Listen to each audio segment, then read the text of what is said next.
कार्तिक मास की पावन कथा का पहला अध्याय। मैं सिमरू माता शारदा बैठे जी आए, कार्तिक मास की कथा लिखे कमल हर्षाए।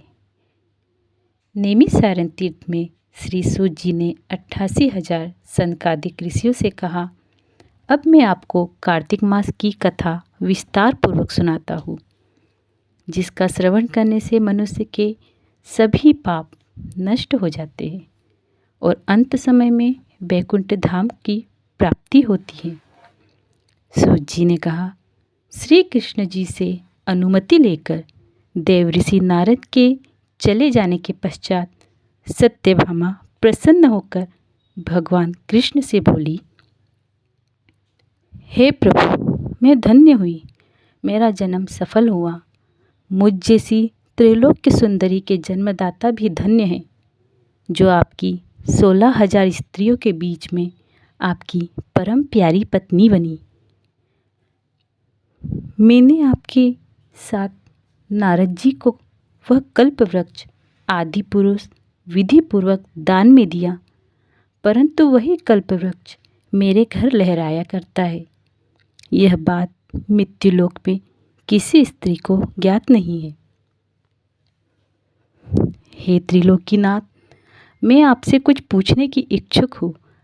आप मुझसे कृपया करके कार्तिक महात्म्य की कथा विस्तार पूर्वक सुनाइए, जिसको सुनकर मेरा हित और जिसके करने से कल्प पर्यंत भी आप मुझसे विमुख न हो।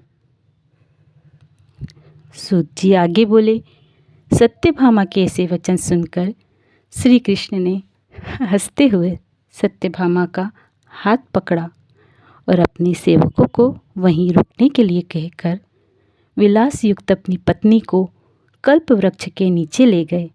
फिर हंसकर बोले, हे प्रिय, 16,000 रानियों से तुम मुझे प्राणों के समान प्यारी हो। तुम्हारे लिए मैंने इंद्र एवं देवताओं से विरोध किया था।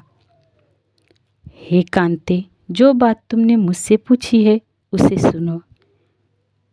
एक दिन मैंने यानी श्री कृष्ण भगवान जी ने सत्यभामा से कहा, श्री कृष्ण, इच्छा पूर्ति के लिए गरुड़ पर सवार होकर इंद्रलोक जाकर कल्प वृक्ष मांगा। इंद्र द्वारा मना किए जाने पर इंद्र एवं गरुड़ में घोर संग्राम हुआ और गोलोक में भी गरुड़ जी गौ से युद्ध किया।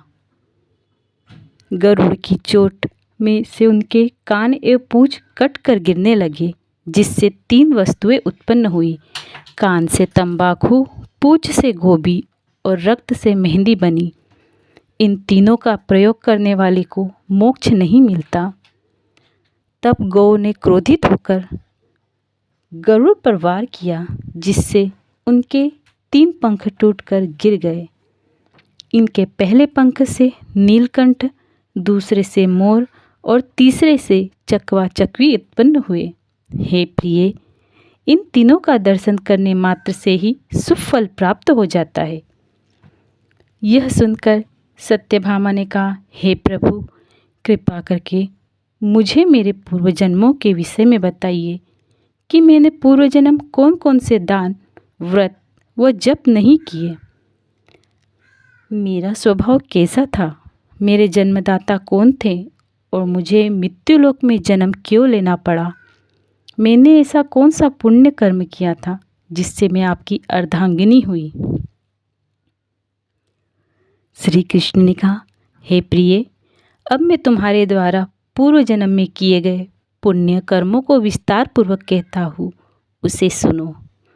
पूर्व समय में सतयुग के अंत में मायापुरी में अत्रि गोत्र में वेद वेदांत का ज्ञाता देव शर्मा नामक एक ब्राह्मण निवास करता था।